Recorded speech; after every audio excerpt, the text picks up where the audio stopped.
우리가 신약 성경을 좀 공부하기 전에 신약 성경의 배경이 되는 어떤 역사에 대해서 좀 알고 넘어가야 될 것 같아요. 예를 들면 신약 세대의 어떤 우리가 지리적 특성뿐만 아니라 거기에 나오는 특별한 역사적인 어떤 사건들, 또 어떤 인물들, 직분들, 이런 것들에 대해서 우리가 좀 이해를 하고 넘어가야 돼요. 왜냐하면 구약 시대에는 언급되지 않았던 것들이 신약 시대에는 굉장히 많이 언급되고 있거든요. 그래서 그런 것들을 우리가 좀 보려고 합니다. 우리가 구약 성경 마지막 책인 말라기를 넘겨서 신약 첫 번째 책인 마태복음까지, 우리 성경책은 사실은 그런 어떤 그 사이의 막간을 담아내지를 못하고 있지요. 말라기와 마태복음은 사실은 400년이라는 시간의 갭을 두고 지금 기록되어 있습니다. 그러니까 말라기와 마태복음, 구약과 신약 사이에 사실은 400년이라는 시간이 생략이 되어 있어요.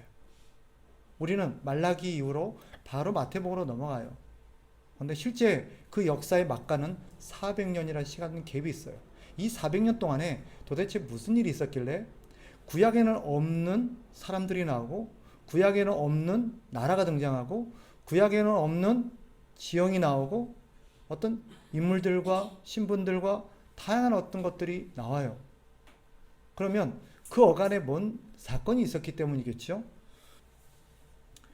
신약을 우리가 딱 열어서 복음서를 봤더니 복음서에 이런 것들이 눈에 띄어요. 예를 들면 첫 번째는 이 팔레스틴이 당시 로마의 식민지가 되어 있던 것입니다. 이스라엘 백성들이 분명 구약에는 로마라는 나라가 없었어요. 그죠? 근데 신약의 마태복음을 딱 여는 순간 그 역사적 배경에 보니까 이미 로마라는 나라가 어떤 경위에서는지는 모르지만 이스라엘을 지배하고 있고, 이스라엘은 로마의 식민지가 되어 있더라는 거예요. 뿐만 아니라 유대인들이 뿔뿔이 흩어져 살고 있더라는 거예요. 신약 시대에 보니까. 구약 시대는 물론 이스라엘이라는 나라에서 모여 살다가 바벨론 포로로 끌려간 것까지는 우리가 알아요. 그죠? 그리고 바벨론 포로에서 돌아왔어요. 그것까지도 우리가 알아요. 네, 안 돼요. 안 돼. 안 된다고 그러세요. 이거 나중에 녹화 방송으로 해준다 그래요. 뭔 얘기 하다가 갔죠? 어쨌거나 신약 시대의 뚜껑을 여니까 이스라엘 백성들이 전 지역에 좀 이렇게 확대 해석하면 전 세계에 흩어져 살고 있더라는 거죠. 도대체 그들이 왜 흩어지게 되었는가? 또 유대인들은 보니까 사마리아 사람들이라는 게 등장하게 되고, 사마리아 사람들을 굉장히 혐오하고 그들을 미워하는 것들을 보게 됩니다. 그리고 구약에는 없었던 특별한 사람들이 나타나는데, 바리새인들이라든지 서기관이라든지 사두개인, 열심당원, 세리, 이런 존재들은 구약에는 없어요. 근데 신약 시대에 이런 존재들이 등장하거든요. 인물들이. 도대체 이들은 누구냐는 거예요. 그리고 유대인들은 옛날에는 오직 구약에는 성전에서만 제사를 드렸지, 그죠? 그런데 이 성전뿐만 아니라 율법과 할례와 음식이라는 것을 중요하게 여기게 되는, 거기에 그 사람들이 목숨을 걸어요. 그리고 유대교라는 것이 등장하기 시작합니다. 구약에 유대교라는 게 없어요. 그리고 신약 시대에 보니까 유대인들이 회당들을 중심으로 모임을 갖게 되는 것들을 보게 돼요. 역시 구약에는 회당이 없어요. 그리고 마지막에 그들이 성경책을 사용하더라는 거죠. 기억나세요? 회당에서 예수님도 회당에서 책을 펴서 성경을 읽었다라는 대목이 나와요. 그럼 그들이 사용하던 성경은 뭐냐는 거죠. 뭐 이런 것들을 우리가 조금 아는 것이 신약 시대를 이해하는 중요한 하나의 키워드가 됩니다. 자, 먼저 구약을 좀 정리하고 넘어갈게요. 자, 어떤 역사들이 있었습니까? 하나님께서 창조하는 이야기로 시작돼요. 그죠? 하나님이 세상을 창조하시고 각 나라들을 창조하세요. 그런데 그들이 하나님의 말씀을 어기고 불순종하며 살다가 노아 시대 때 온 인류가 심판을 당하는 사건이 있습니다. 그리고 하나님께서 다시 한 사람을 부르세요. 그게 누구냐면 아브라함이에요. 메소포타미아 갈대아 우르라는 지역에서 하나님이 아브라함이라는 사람을 불러내요. 그리고 그들을 어디로 데리고 와요? 가나안 땅으로 데리고 와서 거기서 그를 통해서 새롭게 하나님의 나라, 하나님의 민족을 시작합니다. 그게 족장시대의 출발이에요. 그래서 아브라함과 이삭과 또 야곱과 요셉으로 이어지는 하나님의 백성들이 계속 역사가 시작되고 이어집니다. 그러다가 요셉 때 이스라엘 백성들이 어디로 내려가요? 애굽으로 내려가게 돼요. 이유가 뭐죠? 기근 때문이었어요. 그리고 그들은 그 7년간의 기근을 피하기 위해서 애굽으로 내려가게 돼요. 그 중요한 이유 중 하나가 요셉이라는 인물이 애굽의 총리가 되게 됩니다. 그리고 가족들을 다 불러들여서 애굽에서 그들을 7년 동안 돌봐요. 문제는 7년이 지나고 나면 어떻게 해야 돼요? 원래 가나안 땅으로 돌아가야 돼요. 근데 놀랍게도 출애굽기를 딱 열어봤더니 그들이 가나안 땅으로 돌아가지 않고 애굽 땅에서 눌러 살아버렸다는 걸 알게 돼요. 무려 몇 년 동안? 400년 동안. 근데 그 기간 동안에 무슨 일이 벌어져요? 노예가 되어버렸어요. 처음에는 아주 국빈 대접을 받으면서 총리의 가족이라는 이유만으로 그들이 아주 귀하게 대접을 받고 바로도 자기의 전용 마차를 보내서 야곱을 데리고 올 정도로 아주 극진히 대접했던 그들이 400년이 지나고 나니까 다 노예가 되어서 압제를 받고 있는 거예요. 하나님이 그들의 기도를 들으시고 모세라는 인물을 세워서 그들을 애굽에서 구해내시죠. 그리고 400년 만에 그를 애굽에서 데리고 나옵니다. 그리고 어디로 데리고 가요? 40년 만에 광야를 거쳐서 가나안 땅으로 데려와요. 그리고 가나안 땅에서 이제 새롭게 가나안 이미 400년 동안 자기들이 비오는 땅에 와봤더니 거기는 가나안 7족속이 거기를 점령하고 살고 있었어요. 하나님은 그들과의 전쟁을 통해서 그들을 몰아내고 가나안 땅을 하나님의 백성들의 땅, 하나님의 나라로 세워나가기 시작합니다. 그게 여호수아와 사사 이런 역사의 배경이죠. 그리고 드디어 다윗 때에 나라가 통일 왕국이 이루어져요. 왕조라는 것이 세워지게 됩니다. 나라가 세워지죠. 남북이 하나가 되어서 하나님을 섬기는 하나님의 나라가 세워져요. 그리고 다윗과 솔로몬에 이어지는 그런 통일 왕국이 80년 이상 지속이 됩니다. 그런데 솔로몬의 아들 르호암 때 나라가 쪼개지는, 그래서 분열 왕국이 시작돼요. 그래서 북쪽은 북이스라엘이라고 불려지고, 원래 그냥 이스라엘이라고 불려지는데 구별하기 위해서 제가 북자를 붙이는 거예요. 북쪽을 이스라엘이라고 불러요. 그리고 거기를 여로보암이 통치하기 시작하고, 남쪽은 르호보암이 유다라는 이름으로 나라를 세워서 남유다가 이렇게 역사가 시작됩니다. 그래서 남북이 분열된 채로 역사가 쭉 이어져요. 그러다가 북쪽이 먼저 아수르에 의해서 BC 722년에 망해버리면서 북쪽의 나라는 역사 무대에서 사라집니다. 그리고 남쪽이 한 150년 정도 더 지속이 돼요. 그죠? 그리고 마지막 시드기야를 마지막으로 나라가 완전히 멸망하고 남유다는 어떻게 될까요? 전부 다 바벨론으로 포로로 끌려갑니다. 그리고 바벨론 지역에서 70년을 보내게 돼요. 그리고 70년 만에 이 고레스 왕이 정권이 바뀌고 바벨론이 멸망하고 페르시아가 등극하면서 페르시아는 각 식민 거기 있는 소국 나라들을 다 해방시킵니다. 그리고 그 일환으로 이스라엘도 돌아오게 되죠. 그래서 남유다, 북이스라엘은 그 역사의 무대에서 사라져버리고 없어져요. 그리고 남유다만이 남게 되는데 남유다만이 70년 후에 바벨론 포로에서 돌아오게 돼서 다시 그 땅을 재건하는 이야기로 구약의 역사가 끝이 납니다. 그 마지막 기록을 담고 있는 것이 말라기, 또 그 앞에 있는 느헤미야, 에스라, 이 정도의 역사라고 볼 수 있어요. 이들은 마지막 구약의 역사를 그렇게 70년의 포로지에서 돌아와서 성전을 재건하고 그 땅을 재건하는 이야기로 끝이 납니다. 그리고 다시 신약이 시작되는데 이미 시작 시대는 어떻게 시작돼요?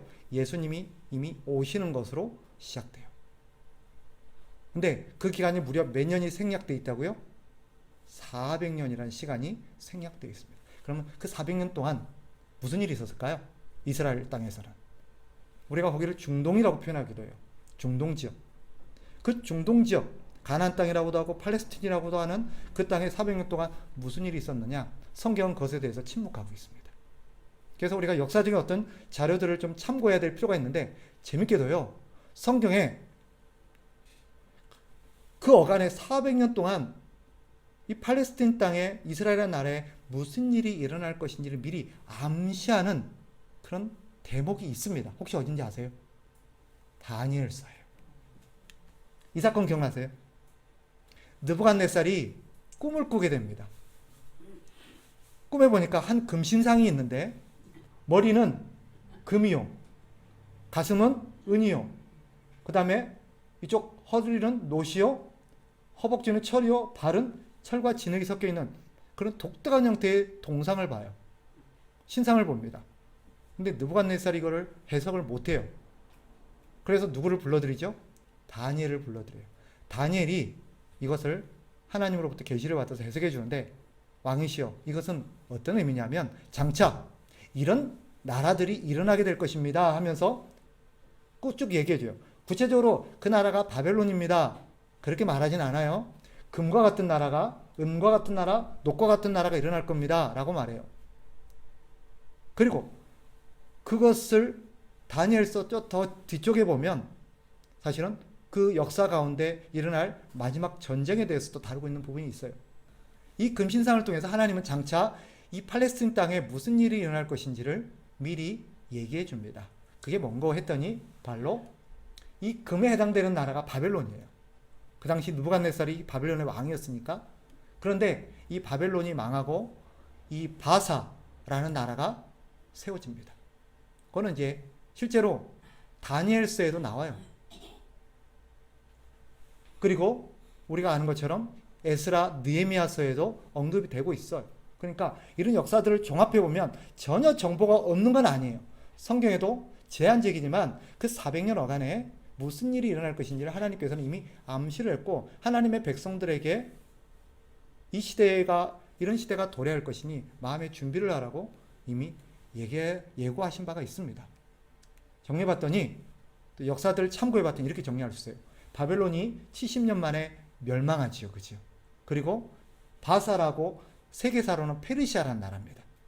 페르시아라는 나라, 고레스가 이 바벨론을 무너뜨리고 페르시아 제국을 세워요.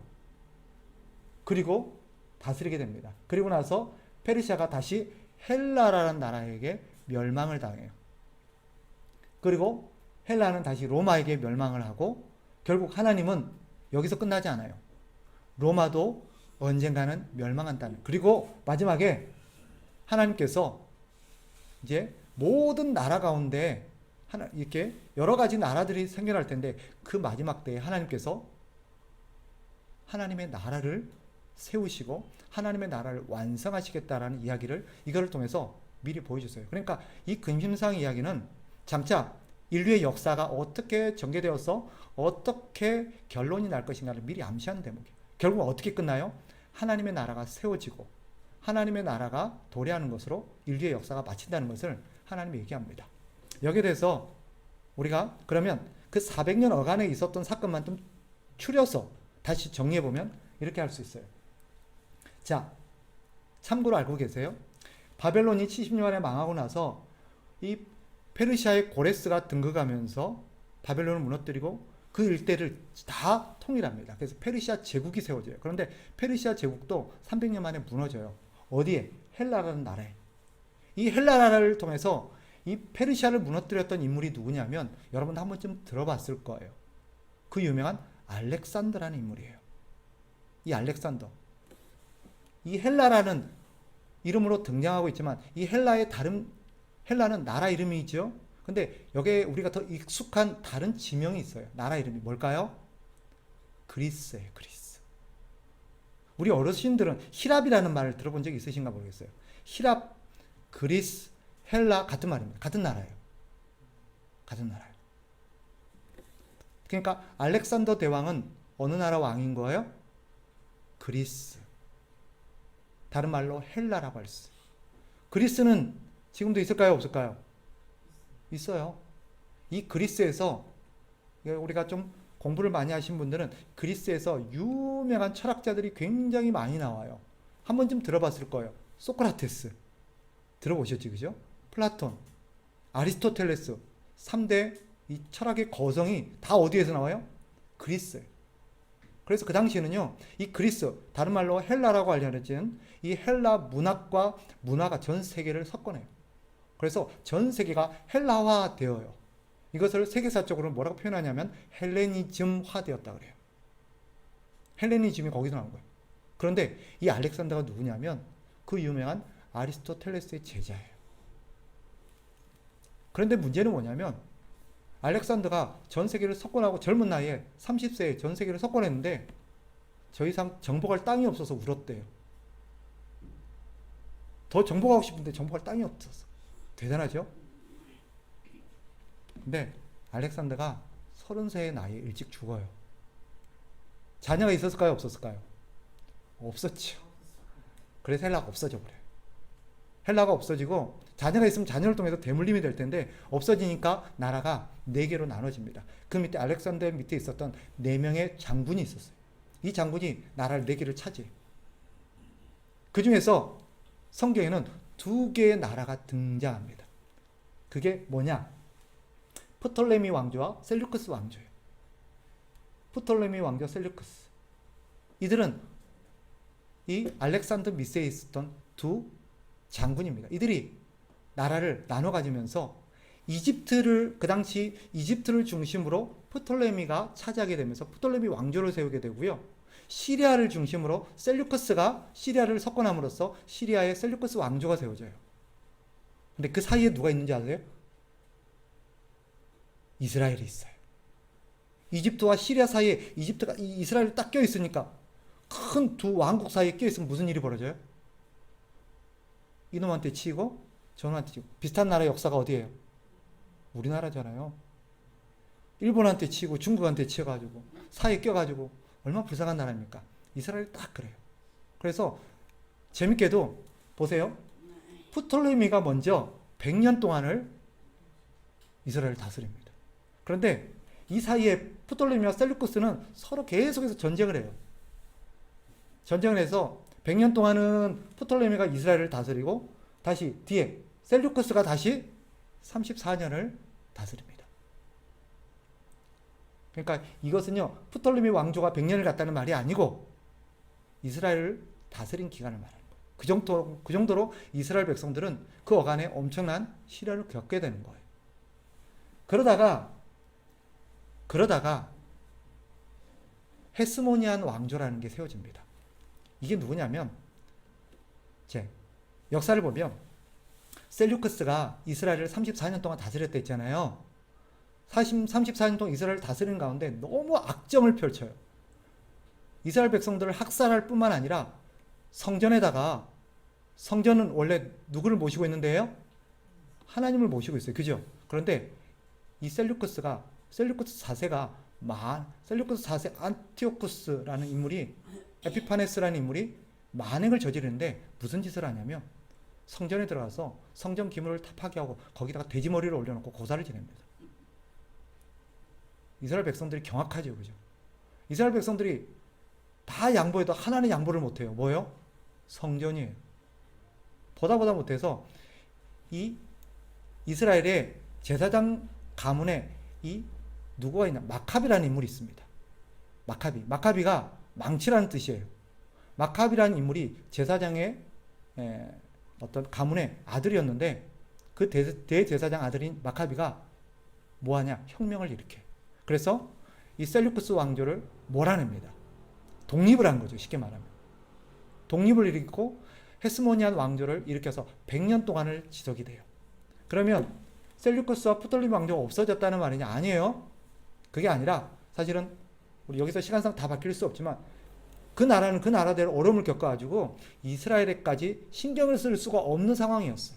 그래서 100년 동안은 감사하게도 이 이스라엘이 독립을 누리게 되는 기간이 찾아옵니다. 그런데 100년이 지나고 나서 무슨 일이 벌어질까요? 로마가 점점점 세력을 떨쳐오면서 어디를 먹느냐? 셀루쿠스를 먹어버려요. 셀루쿠스만 먹는 게 아니라 어디도 먹어요? 프톨레미도 먹어버려요. 그래서 로마가 지중해와 전 세계 일대를 통일해버립니다. 그러면서 어디까지 먹을까요? 이스라엘까지 먹게 돼요. 그래서 그때부터 로마가 이스라엘을 먹고 이스라엘을 다스리면서 그 고대 근동 일대를 다 장악해요. 그리고 로마가 그것을 다 평정해서 일명 팍스 로마나라고 하는 로마의 전쟁이 끝난 평화 시기가 찾아옵니다. 이 시기에 무슨 일이 벌어지냐? 예수 그리스도께서 태어나세요. 그러니까 400년 동안 이스라엘 땅에는 무슨 일이 있었던 거예요? 이런 어떤 짓밟히는 역사가 있었던 거예요. 이해되시죠? 뭔 말인지. 자, 신약 시대에 딱 등장하면, 예수님 시대에 등장하면 이런 인물들이 나와요. 세리, 제사장, 사두개파, 백성들, 바리새파, 에셈파, 여기는 셀로 땅이라는. 그런데 이들이 딱 나눠져요. 당시 로마가 여기를 지배하고 있었잖아요. 로마와 어떤 관계냐에 따라서 이들이 딱 나눠지게 되는데, 자, 친로마 세력이 있고 반로마 세력이 있었어요. 친로마 세력의 가장 극단에 있는 사람이 누구냐? 세리예요. 아예 이 사람들 뭐예요? 로마의 기생에 사는 사람들이에요. 그래서 로마의 기생에서 로마 당국에서 이스라엘 백성들에게 즉 세금을 바치라고 했을 거 아니에요. 그 세금을 걷어들여서 로마에 바치는 일을 자처했던 인물이 누구예요? 세리들이에요. 세리들. 그리고 이 제사장과 사두개파는 사실은 같은 거예요. 주로 뒤에 보겠습니다만은 제사장이 그 당시 어디에서 많이 배출이 되냐면 사두개파에서 제사장이 많이 배출됩니다. 그런데 역사를 보면, 우리가 복음서를 보면 제사장과 사두개파가 친로마 세력이에요. 로마하고 같이 이렇게 서로 협력을 해요. 그러면서 로마의 세력을 등에 업고 자기들의 세력을 보존합니다. 그런데 이 로마를 거절하고 독립을 계속 꿈꾸면서 로마를 싫어했던 사람들도 있어요. 그 극단했던 사람이 여기 있는 셀로 땅이라는 사람들이에요. 이 셀로 땅은 쉽게 말하면 독립군이에요. 독립군. 이스라엘을 로마로부터 독립시키기 위해서 전쟁과 전투를 통해서 로마로부터 이스라엘을 독립시키려 했던, 우리나라로 따지면 일제강점기 때 친일파 세력이 있고, 그죠? 반일본적인 세력이 있었잖아요. 친일 세력 중에 이런 인물들이 있었죠. 그죠? 그리고 반일 세력의 정점이 있는 사람들이 누구예요? 독립군들이었지. 셀로 땅이 독립군이라고 보시면 돼요. 자, 성경에 나오는 인물들 하나씩 좀 짚고 넘어갈게요. 성경에 총독이라는 인물이 나와요. 그죠? 구약에는 없었던 인물에 성경에 총독이 나와요. 이 총독이 누구냐면 로마에서 식민 국가를 다스리고 통제하기 위해서 파견한 인물이 총독입니다. 그러니까 총독은 어느 사람이에요? 로마 사람이에요. 순수 로마 사람이에요. 그래서 로마에서 이렇게 지금으로 따지면 이제 군대 대장쯤 되겠죠. 장관이나 그런 사람을 파견해서 거기에 식민지를 다스리게 되는데, 그 대표적인 인물이 본디오 빌라도, 벨릭스, 베스토 이런 인물들입니다. 이 사람들이니까 어느 나라 사람이에요? 깜짝 놀랐어요. 본디오 빌라도가 이스라엘 사람이라고 알고 있는 사람도 있더라고요. 이스라엘 땅에서 살고 있으니까. 그러니까 이스라엘 사람인가 보다라고 생각하는 그리스도인이 의외로 많았습니다. 혹시 찔리시는 분이 있나요? 총독은 어디 나라 사람이다? 로마 사람이에요. 근데 재밌는 것은 이스라엘에는요, 총독도 있었지만 분봉왕도 있었어요. 분봉왕은 그 당시 누구예요? 헤롯과 같은 인물이에요. 분봉왕과 총독은 어떻게 다르냐? 총독은 로마 사람이고 분봉왕은 로마 사람이 아닙니다. 현지를 가장 잘 알고 현지의 인물들을 이렇게 왕으로 세워서 하는 경우가 있습니다. 꼭두각시 왕이에요. 근데 로마 사람은 아니에요. 주로 어떤 사람을 거기 왕으로 세워요? 그 지역 출신을 한 인물을, 로마의 말을 잘 듣고 로마에게 충성할 수 있는 인물들을 세워서 거기 왕으로 세워주면, 너 왕해라. 대신 내 말 잘 듣고 이 백성들을 잘 다독거려서 우리나라 잘 섬기도록 해야 돼. 그런 인물을 뽑아요. 근데 재밌게도 이스라엘만큼은 이스라엘 출신의 왕이 아닙니다. 누구의? 헤롯이에요. 헤롯은요, 이스라엘 사람이 아니에요. 이스라엘 사람이 아니에요. 그 사람은 에돔 사람이에요. 헤롯이 이스라엘 백성들에게 정말 잘 보이기 위해서 헤롯이 한 가지 있어요. 뭘까요? 성전을 하나 헌정해요. 내가 성전 지어줄게. 그래서 헤롯 성전이 세워지는 것입니다. 예수님 당시의 성전은 누가 지은 거예요? 헤롯이 지었어요. 몇 년 걸렸을까요? 근데 40년. 성경에 나오잖아요. 복음서에. 예수님이 이 성전을 헐라. 내가 3일 만에 다시 지으리라고 하니까 제자들이 깜짝 놀라. 이거 40년 걸렸는데요?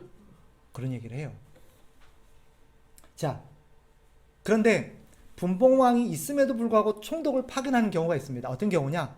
특히 그 지역이 반란이 많이 일어나거나 말을 잘 안 들을 때, 소요 사태가 많이 일어날 때 로마에서 직접 자군의 어떤 군인들을 파견해서 거기를 다스리니까 총독이 있다. 무슨 말이에요? 분봉왕이 보통은 맡겨놔요. 꼭두각시 왕을 해서 그 나라를 다스리는데 분봉왕이 있어도 안 되는 경우는 뭐예요? 직접 파견해요. 그 나라는 도무지 말을 안 듣는 거예요. 로마 식민지 중에 제일 로마가 골치 썩었던 나라가 어딜까요? 우리 답을 다 가르쳐 드리고 싶은 말이죠. 이스라엘이에요. 이스라엘. 유일하게 이스라엘만큼 손에 안 들어와요. 이유가 뭔지 아세요?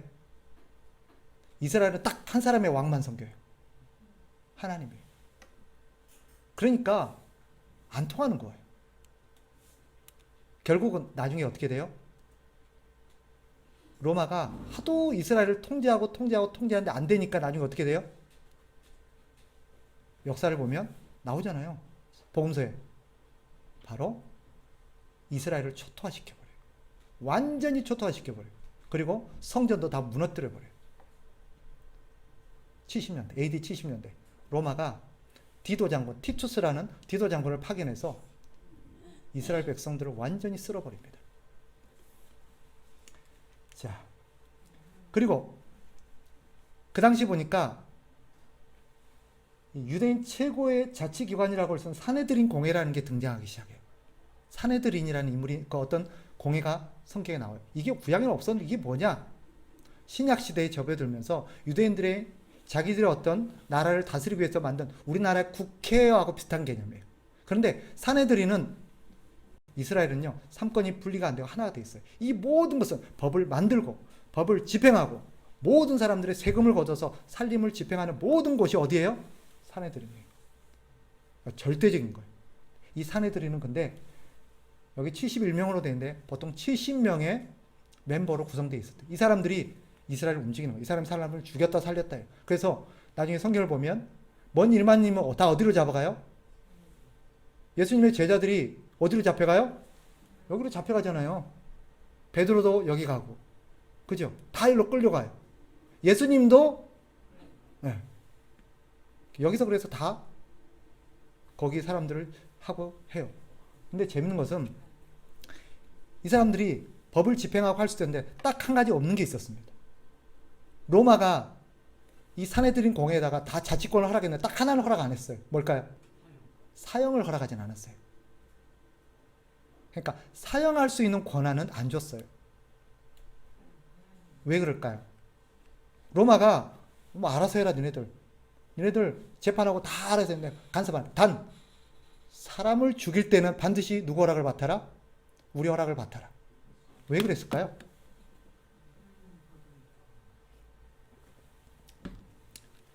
왜냐하면 아까 말했잖아요. 로마에게서 이스라엘 사람들은 어떤 사람이에요? 아주 골치 아픈 사람이에요. 말을 안 들어요. 이스라엘은 어떻게 하면 오직 하나부터 열까지 꿈꾸는 게 뭐예요? 독립이에요. 벗어나려는. 그래서 로마 사람이 들어와서 로마가 자기를 해집을 때 그들을 합법적으로 해칠 수 있는 방법이 뭐예요? 재판에서 사형시켜버리면 돼요. 얘가 잘못해서 우리가 사형시켰다. 그래 버리면 되는 거예요. 그러니까 로마의 친인사들, 예를 들면 로마에 협조하고 로마에다가 이렇게 막 말을 잘 듣는 사람들을 어때요? 다 잡아다가 죽여버리는 거예요. 그러니까 그걸 막기 위해서 사형제도를 폐지해버려요. 이해하셨죠? 뭔 말인지. 자, 그 정도로 이해를 하시면 되겠어요? 그리고 해당이라는 게 생겼다 그랬죠? 해당은 언제 생겨났냐? 자, 이스라엘 백성들이 바벨론 포로로 끌려갑니다.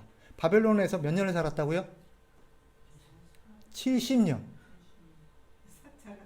사자가 입에 이거예요, 그죠?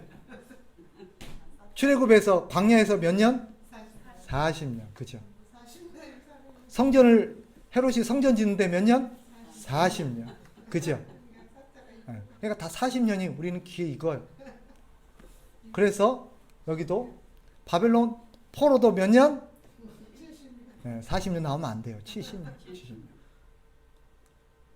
70년 동안은 이들은 하나님 앞에 제사를 드릴 수 있었을까요? 없었을까요? 왜 못 드려요? 왜 못 드려요? 성전이 없잖아요. 다 지금 어디로 가 있어요? 바벨론에 포로로 끌려가 있잖아요. 바벨론에 끌려가 있으니까 바벨론에 성전이 있어요? 없어요? 없어요. 그러니까 제사를 드려요? 못 드려요? 못 지내요. 그런데도 이 사람들이 자기가 하나님의 백성이요, 자기들이 유대인이라는 것을 좀 티를 내면서 그런 어떤 신앙을 잃어버리지 않기 위해서 방법을 강구했는데 성전이 없으니까 그럼 우리가 어떻게 우리의 신앙을 지켜나가고 어떻게 우리의 신앙을 계속해서 우리 후손들에게 이어줄 수 있을까? 우리가 우리의 정체성을 어떻게 지켜나갈까? 고민하다가 이들이 우리가 다른 사람들하고 다른 민족하고 다르다는 것을 표시내기 위해서 이들이 선택했던 몇 가지 방법이 있는데, 첫째, 회당을 만들어서 일정한 시간들을, 즉 일정한 시간이면 언제예요? 안식일 때마다 회당에 모여서 자기네끼리 거기서 예배를 드리는 거예요. 그런데 그 당시 과거에는 어떤 예배를 드렸어요? 짐승을 잡아서, 그죠? 피를 내갖고 태워드리는 제사를 했는데 거기서는 그렇게 할 수 있어요, 없어요? 못하는 거예요. 왜 못하냐? 첫째, 그 나라에서 허락을 안 하는 거예요. 그리고 그것이 다른 사람에게 굉장히 혐오스럽게 느껴지는 거예요. 위화감을 조성하고. 그래서 그걸 못하고 어떤 방식을 취하겠느냐면 하나님의 말씀인 그 당시 토라, 모세의 율법을 계속해서 읽고 낭독하고 암송함으로써 하나님의 말씀을 계속 듣고 배우는 일들에 집중하기 시작합니다. 그리고 이제는 찬송이라는 것들의 형태가 발달하기 시작해요. 찬송하고 기도하고 거기서 하나님의 말씀을 계속 읽어주고 듣고 하는 그런 방식으로 하나님을 예배하는 형태가 바뀌게 되는데, 그런 장소가 생겨나기 시작하는 곳이 바로 회당이라는 곳이에요. 그러니까 성전의 하나의 대체물이라고 볼 수 있겠죠. 그리고 그들은 우리가 다른 사람들과 다르다는 것을, 다른 민족과 다르다는 것을, 우리는 유대인이야, 우리는 하나님의 백성이야 라는 걸 티내기 위해서 그들이 그들과 다른 하나의 문화를 키워나가는데, 그게 뭔지 아세요? 첫째, 할례예요. 할례를 받는 거예요. 두 번째, 뭘까요? 음식을 가려 먹어요. 레위기법에 보면 뭐는 먹지 말고 뭐는 먹지 말고 뭐를 먹으라 그러잖아요. 그러니까 그들이 음식을 가려 먹어요. 절대 안 먹는 게 있어요. 뭐예요? 에? 족발, 그죠? 돼지 족발 안 먹어요. 선지 이런 거 안 먹어요. 근데 이방 사람들은 어때요? 안 가리고 닥치는 대로 먹어요. 그러니까 이스라엘 사람들이 이방 땅에서 살면서 제일 곤욕스러웠던 게 뭘까요? 에? 이웃이 자기를 자기 집 식사에 초대하는 거예요. 가면 자기들은 안 가리고 다 먹고 막 차려는데 먹을 수 있어요, 없어요? 가서 나 이런 거 안 먹어요. 그럼 어때요? 초대해서 대접한 사람이 엄청 미안하잖아요. 그래서 이 사람들이 어떻게 했을까요? 최 집사님 어떻게 했을 것 같아요? 아니에요. 우리 생각에는 우리 먹을 음식을 싸간다든지 우리가 대접해서 한다든지 그러면 좋을 것 같은데, 이 사람이, 그런 사람도 있었겠죠. 근데 대다수 사람들은 어떻게 하냐? 누가 초대하면 안 가요. 결국 무슨 일이 벌어져요? 다른 사람들과 담을 쌓고 사는 거예요. 그래서 그 당시 살은, 거기에는 온 전 세계 사람들이 다 포로로 끌려왔으니까 섞여 살고 있었을 거 아니에요. 그 사람들이 어떤 민족을 제일 싫어했을까요? 이스라엘 사람들을 제일 미워했어요. 왜? 안 어울리니까. 자기들끼리 막 올해도 안 오고, 우린 그런 거 안 먹고, 우린 그런 거 안 해, 그런 자리 안 가. 오늘날 마치 교회 다니는 사람들하고 비슷하지. 미워하는 거예요. 미우니까 온갖 짓이 미워요. 할례를 받는 것도 그렇고, 그죠? 다 미운 거예요. 그러나 그들은 그런 식으로 하면서 다른 사람들로부터 자기들이 구별된 사람인 걸 토론하는 사람들. 또 한 가지가 있어요. 이들이 다른 민족과 다르게 살면서 그들이 우리는 하나님의 백성이요 니네와 다르다는 걸 이렇게 표시내기 위해서 했던 또 하나의 문화가 있어요. 뭔지 알아요?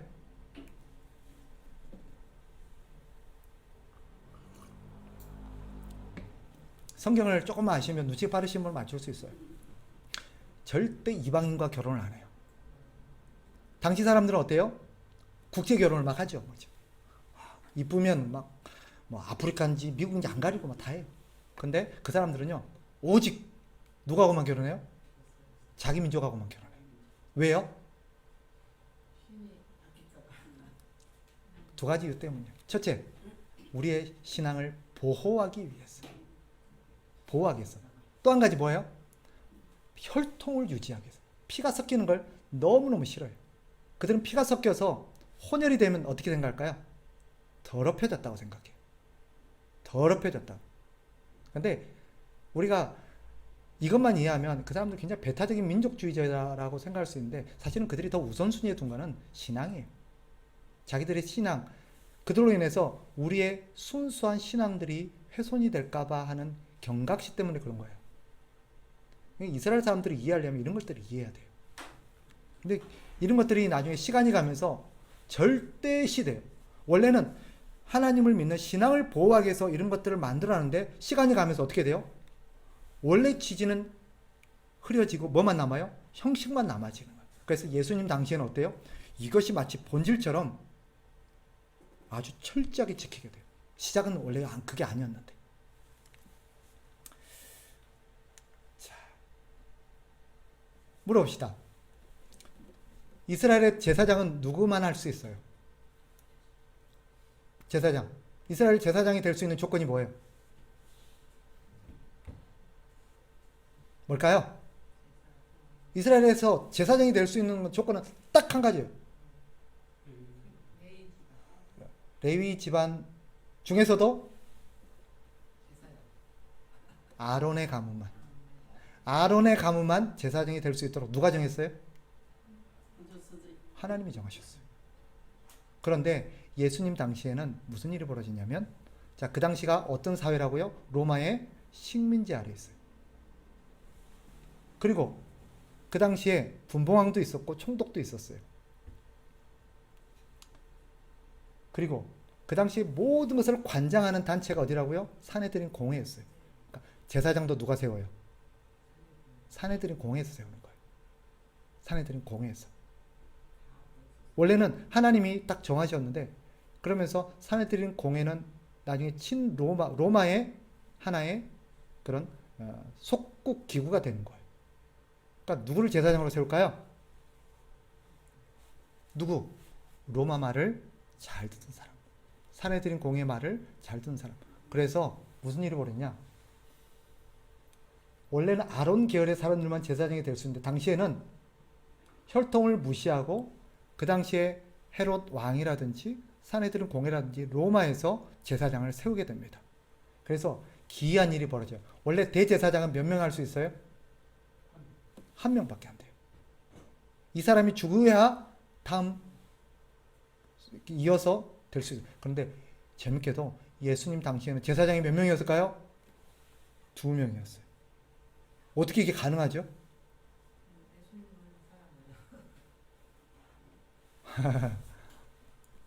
그때는 가능했어요. 돈이면 다 가능했어요. 돈이면 가능했어요. 그 당시 2명의 제사장인 성경에 나옵니다. 안나스와 가야바라는 인물이 나와요. 근데 이 두 사람이 누구냐? 안나스는요, 가야바의 장인이에요. 장인. 아들도 아니고 장인이에요. 그러니까 안나스에게는 아들이 있었을까요? 없었을까요? 없었다는 말이죠. 없으니까 뭐요? 자기 자리를 물려주고 싶은데, 자기가 이 자리를 어떻게 온 사람인데 그 자리를 누구에게 주고 싶어요? 자기 자식들에게 주고 싶으니까 자기 딸의 사위를 제사장으로 시킨 거예요. 그래서 자기가 늙어서 뒤에 앉아 있고, 그 당시 제사장이 둘이에요. 복음서 읽어보세요. 이것은 그 당시 얼마나 종교적으로 타락해 있고, 심지어는 하나님의 성직마저도 매관 매직 돈 주고 사고 파는 그런 일들이 성행했다는 것을 잘 보여주는 사건입니다. 바리새파가 나와요. 이 바리새파는 누구냐? 바리새인들이라고 알려진 사람들이에요. 이 사람들은요, 어떤 사람들이냐? 로마를 미워했던 사람들, 로마가 싫었던 사람이에요. 신앙적 순수성을 유지하고 종교를 위해서 열심은 있었는데 로마는 싫어했던 사람이에요. 별로 정치색을 안 띄어요. 반대로 정치색을 많이 띄는 사람들이 있어요. 똑같은 종교인인데 굉장히 정치에 참여했던 많은 했던 사람이 뒤에 나오는 사두개파 사람들이에요. 반면 바리새파 사람들은 상대적으로 좀 경건했어요. 정치에 별로 관여를 안 해요. 이 사람들의 관심은 오직 뭐예요? 율법을 가르치고 하나님의 말씀을 통해서 제자들을 많이 키워내는 일들에 관심 있는 사람들입니다. 그런데 문제는 바리새파 사람들은 어떤 사람이냐? 너무 형식주의자였어요. 형식에만 너무 치중해요. 이런 그 당시 바리새파 사람들 중에 가장 존경받는 바리새인 스승이 있었습니다. 누군지 아세요? 가말리엘이라는 사람입니다. 이 가말리엘 밑에서 누가 배우고 그의 제자로 누가 입문하게 되냐면 우리가 잘 아는 바울, 사도 바울이 이 가말리엘의 제자로 입문하게 돼요. 그 당시 시간상 다 말할 수는 없는데 이 바리새파에도 크게 두 개의 학파가 있었어요. 힐렐 학파와 샤마이 학파예요. 한쪽은 좀 진보적이고 한쪽은 굉장히 보수적이에요. 그런데 이 힐렐 학파의 자손이 누구냐면 이 가말리엘이고요. 굉장히 진보적이었어요. 그래서 율법을 해석해도 굉장히 열린 해석을 해요. 그 밑에 공부했던 사람이 바울이게 되고요. 그러니까 바울은 어디파 사람이에요? 바리새파 사람이에요. 그래서 여러분 기억나세요? 나중에 바울도 어디에 끌려가요? 사내들인 공에 끌려가요. 그래서 재판을 받을 때 딱 보니까 거기 두 세력이 있어요. 한쪽은 바리새파가 쭉 앉아 있고 한쪽은 사두개파가 쭉 앉아 있어요. 그러니까 이 바리새인이었던 출신이었던 이 바울이 뭐라고 말하느냐? 재판을 받다 갑자기 여러분 형제들이요, 나는 바리새파 출신이요. 그러니까 바리새파가 어떻게 했을까요? 우리 쪽이래. 그러니까 바리새파에서 갑자기 왜 쟤를 끌고 왔냐고, 죄도 없는 애를 이러면서 바리새파에서 갑자기 막 바울을 막 옹호하면서 사두개파하고 둘이 막 싸움을 벌어지게 돼요. 그 길로 이 바울이 그 자리를 피하게 되는 그런 일도 벌어져요. 바울은 바리새파 출신입니다. 아주 열심당원이었죠. 이 사람들은 신앙적으로 천사와 영의 존재를 믿고요, 영혼의 불멸성을 믿는 사람들입니다. 부활도 인정해요. 할례당이라고도 불려지고 이 사람들은 할례를 굉장히 강조했던 사람입니다. 성경에 나오는 유명한 바리새파 사람들이 가말리엘, 니고데모, 기억나시죠? 니고데모가 누구예요? 예수님을 밤에 몰래 찾아왔던 사람.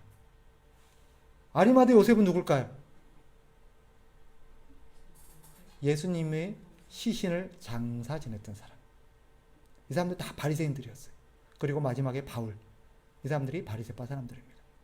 이 사람들은 경건한 율법주의자였어요. 근데 너무 율법에 치중하는 그런 사람이기도 했습니다. 사두개파, 이 사람들은요, 무늬만 종교인이에요. 쉽게 말하면. 종교인인데 이 사람들은 그 당시 정치에 관심이 많았어요. 그래서 당시 대제사장직과 사내들인을 거의 누가 장악하고 있었냐면 사두개인들이 장악하고 있어요. 전승에 하면 이 사두개인들은 사독 제사장의 후예들이라고 알려지고 있어요. 이들은 율법을 철저히 문자적으로 해석할 뿐만 아니라 합리주의자들이고 초자연주의에 반대했던, 쉽게 말하면 성경의 기적을 안 믿어요. 천사가 어디 있어? 부활이 어디 있어? 안 믿어요. 그래서 이들이 나중에 예수님 찾아와서 예수님에게 부활이 없다고 이 사람들은 생각하니까 예수님을 아주 난처하게 하기 위해서 곤란한 질문 하나 했었던 거 기억나요? 예수님, 7명의 아들이 있었는데 첫째가 결혼해서 자식이 없이 죽었어요. 그래서 둘째가 그 형수하고 결혼했어요. 근데 걔도 아들이 없이 죽었어요. 셋째가 걔하고 결혼했어요. 그래갖고 7이 다 걔하고 결혼했어요. 그럼 나중에 부활하면 걔 누구 아내예요? 그런 질문을 했던 사람이 누구예요? 사두개인들이. 그럼 걔들이 그런 질문을 한 게 뭐예요? 이유가 뭐예요? 걔들은 부활을 안 믿었거든. 그러니까 부활이라는 게 말도 안 된다. 부활이 있다면 이런 혼란스러운 상황. 만약에 진짜 그런 경우가 있을 수도 있잖아요. 성경에도 그런 사례가 나오잖아요. 형이 아들이 없이 죽어가지고 동생이 형수하고 결혼해서 형의 어떤 후손을 이어주는 우리 그런 제도 알잖아요. 부활 때면 가면 이 여인은 형하고도 결혼했고 동생하고도 결혼했는데 누구의 아내야 돼요?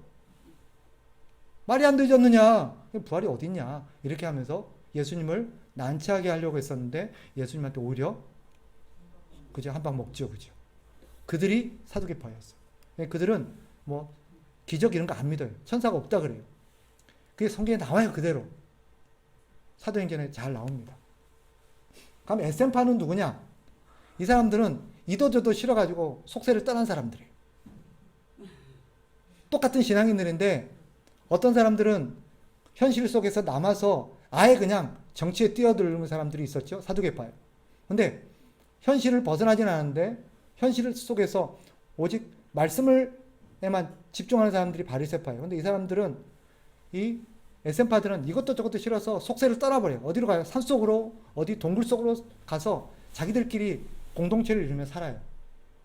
거기서 경건하게 세상의 어떤 나쁜 영향들, 세상의 어떤 정치에 관여도 안 하고 우리는 그냥 여기서 산속에서 우리끼리 신앙생활 하다가 죽을란다 하고 그래서 들어간 사람들이. 이 사람들이 사실은 우리 기독교의 역사를 아주 큰 영향을 끼쳐요. 왜냐하면 이 사람들이 남긴 그런 율법이라든지 성경 사본들이 굉장히 많이 있어요. 지금 우리가 사용하고 있는 지금 이 완성된 성경책의 대다수는 그들이 남겼던 사본들을 모은 거예요.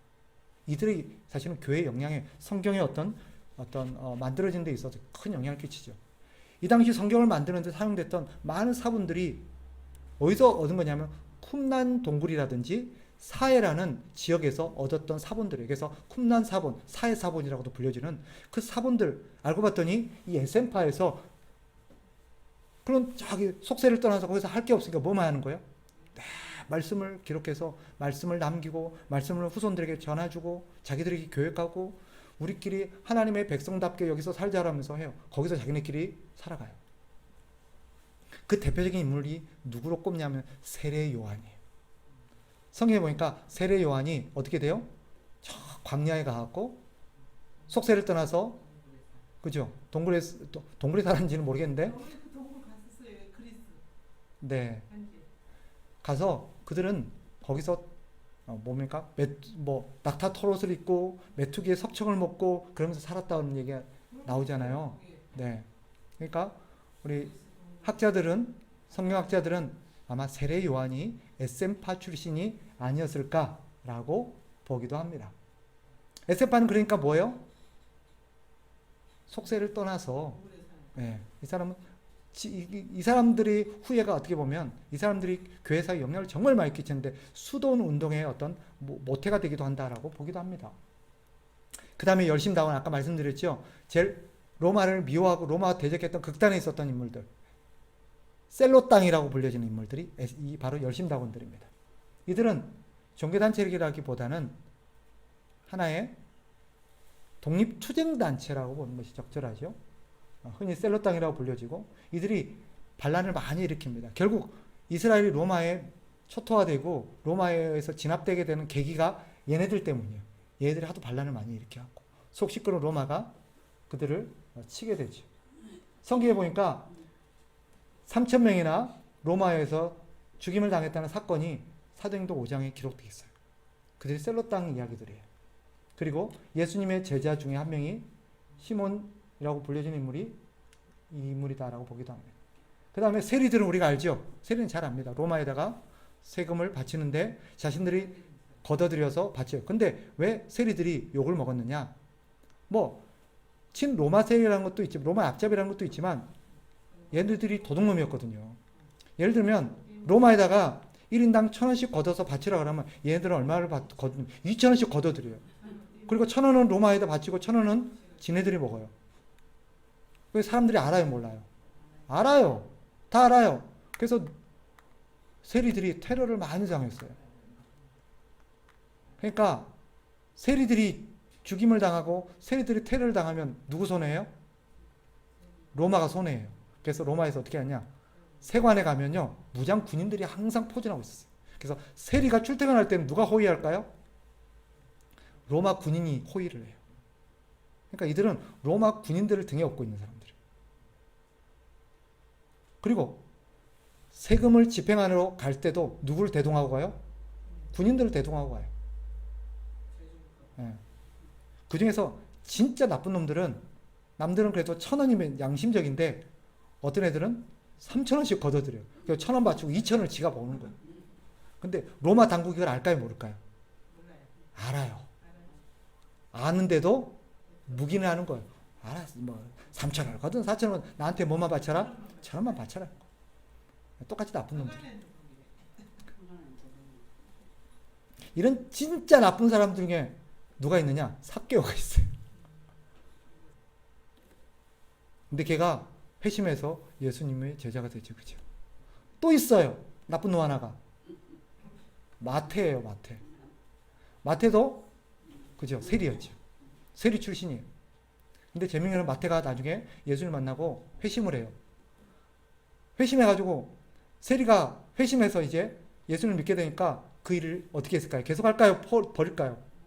버리겠죠. 버려요. 그리고 누구를 전도해요? 세리들을 전도하기 시작해요. 기억나세요? 마태가 예수님을 초대하고 다른 세리들을 많이 자기 집에 초대해서 예수님을 소개합니다. 세리가 전도해요. 진짜로 그래요. 그래서 나중에 이런 나쁜 사람들 가운데서 그 시대에 손가락질하고 욕먹었던 세리들이었지만 예수님이 그들도 이렇게 제자를 삼고 하는 일들이 벌어집니다. 자, 오늘 여기까지만 일단 합시다. 시간이 없어서 제가 나머지 정리를 다음 주에 좀 더 하고 마태복음 들어가도록 하겠습니다. 기도합시다.